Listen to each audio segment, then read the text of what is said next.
Hi, this Mr. Lee here, and I'm going to give you an example on how do we construct a triangle. So I'm taking a look at the Mathematics Shinli textbook, exercise 12a, question number 7. Alright, so in question number 7, it states that construct triangle XYZ such that XY equals to 10.2 cm, angle XYZ is equals to 60 degrees, and angle YXZ equals to 45 degrees.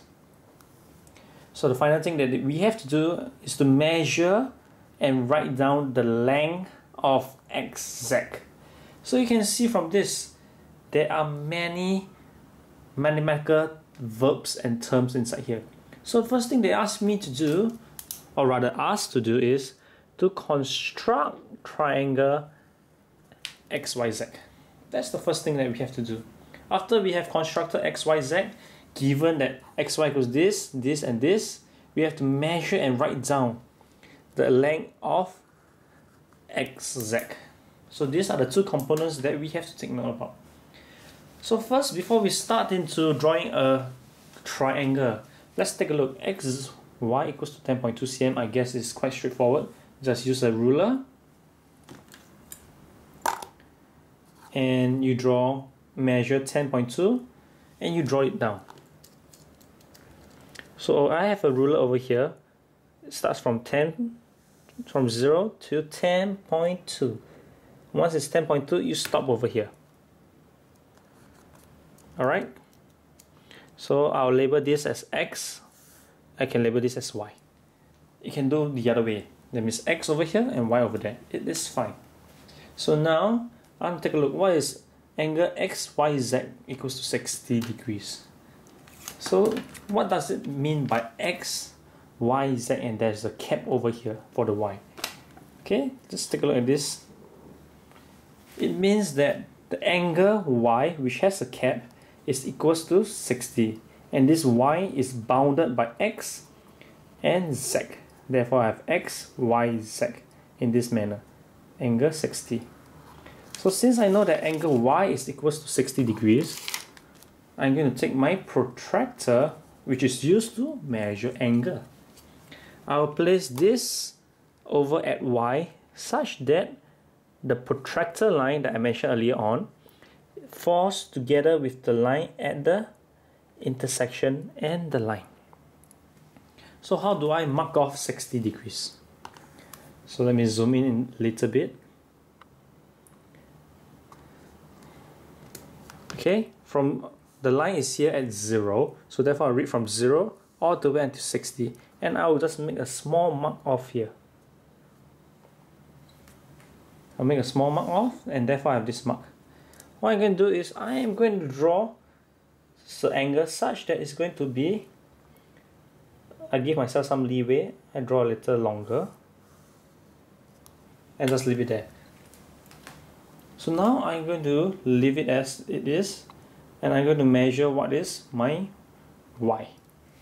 So now next, YXZ equals to 45 degrees. It just simply means that the angle X is equals to 45 degrees.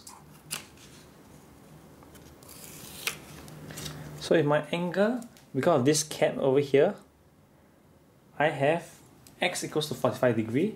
So I'm going to take a protractor, place the intersection at the point X, and the protractor line onto the line XY. From 0, I read off to 45 degrees, and I will get this small little mark off here. Let's take a zoom in into it. Alright, X is over here. I'm going to put the line onto the protractor line such that the intersection point lies onto point X. And over here is 0, I read until 45 degrees, and I push it out. I make a small little mark here, and that's it. So the final part is to connect X and I draw a line such that the angle X is equals to 45 degrees. I'll make a mark, and therefore you can see there is an intersection over here. If I have an intersection over here, this point will be known as point Z. Right? And after which I will erase away this part.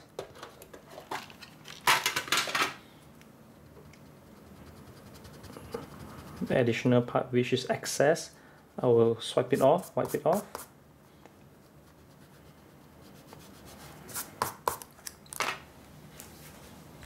And I will label here as 60 degrees, 45 degrees, and 10.2 cm. So now lastly, they ask us to measure and write down the length of XZ. So X is over here, Z is over here. How do I measure it? I'll just take a ruler and place it, and I read off the reading here, which is 9.1 cm. And therefore, I'll write here 9.1 cm and write down the final answer. XZ is equals to 9.1 cm. And then we are done with this question.